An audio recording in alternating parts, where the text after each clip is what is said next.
రామచంద్రపురం నియోజకవర్గ ప్రజలందరికీ నమస్కారములు. నేను Kanchimarthi Baburao, cluster in charge 2 Telugu Desam party.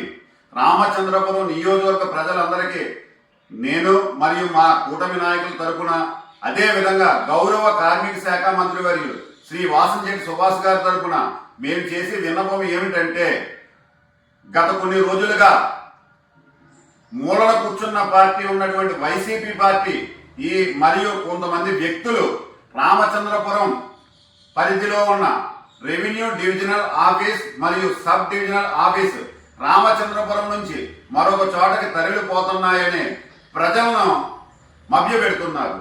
దయచేసి దీన్ని ఎవరూ నమ్మవద్దు.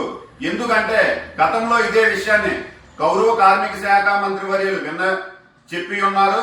అదే విధంగా నిన్న మధ్యాహ్నం కేబినెట్ మీటింగ్ అయిన తర్వాత శ్రీ గౌరవ ముఖ్యమంత్రి వర్యులు శ్రీ నారా చంద్రబాబు నాయుడు గారు గౌరవ కార్మిక శాఖ మంత్రి అయినటువంటి శ్రీ వాసంశెట్టి సుభాష్ గారిని పిలిపించి, ఎట్టి పరిస్థితుల్లో రామచంద్రపురం నియోజకవర్గంలో ఉన్న ఆర్టీఓ ఆఫీస్ కానీ సబ్ డివిజనల్ ఆఫీస్ కానీ అక్కడే ఉంటుందని, అదే విధంగా మరింత అభివృద్ధి చెందే విధంగా అనేక నిధులు ఇస్తామని గౌరవ ముఖ్యమంత్రి వర్యులే స్వయంగా కార్మిక శాఖ మంత్రి వర్యుల వారికి హామీ ఇచ్చినారు.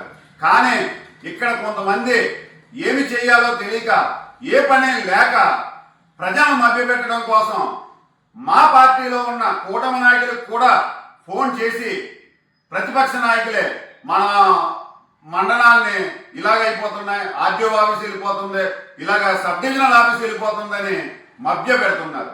దయచేసి ఈ ప్రతిపక్షాలకి నిజమైన ప్రతిపక్షంగా ఉండాలి అని కోరిక ఉంటే మాత్రం ఇటువంటి ప్రజలను నిరాధారమైన, ఎందుకంటే ఆధారం లేని ఆరోపణలు చేస్తున్నారండి మీరు ప్రతిపక్ష నాయకులు. ఇది కనుక మీరు నిజమని నిరూపిస్తే నేను వ్యక్తిగతంగా రాజకీయాల నుంచి తప్పుకుంటాం. మేము పెద్ద నాయకులు కాదు, అయినప్పటికీ మీకు వ్యక్తిగతంగా మాటిస్తున్నాం. దయచేసి ప్రజలను మభ్యపెట్టే పని మాత్రం మనం చెయ్యొద్దు ఎవరు. ఎందువల్లంటే ఈ ప్రజల నావాల వల్లనే మనం ఈ రాజకీయాలు చేయగలుగుతున్నాం.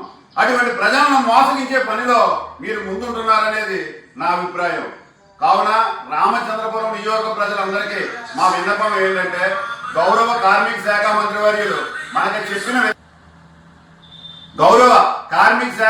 వర్యులు చెప్పిన విధంగా ఎట్టి పరిస్థితుల్లో రామచంద్రపురంలో ఉన్న ఆర్టీఓ ఆఫీస్ కానీ సబ్ డివిజనల్ ఆఫీస్ కానీ యథాతథంగా ఇక్కడే ఉంటుంది.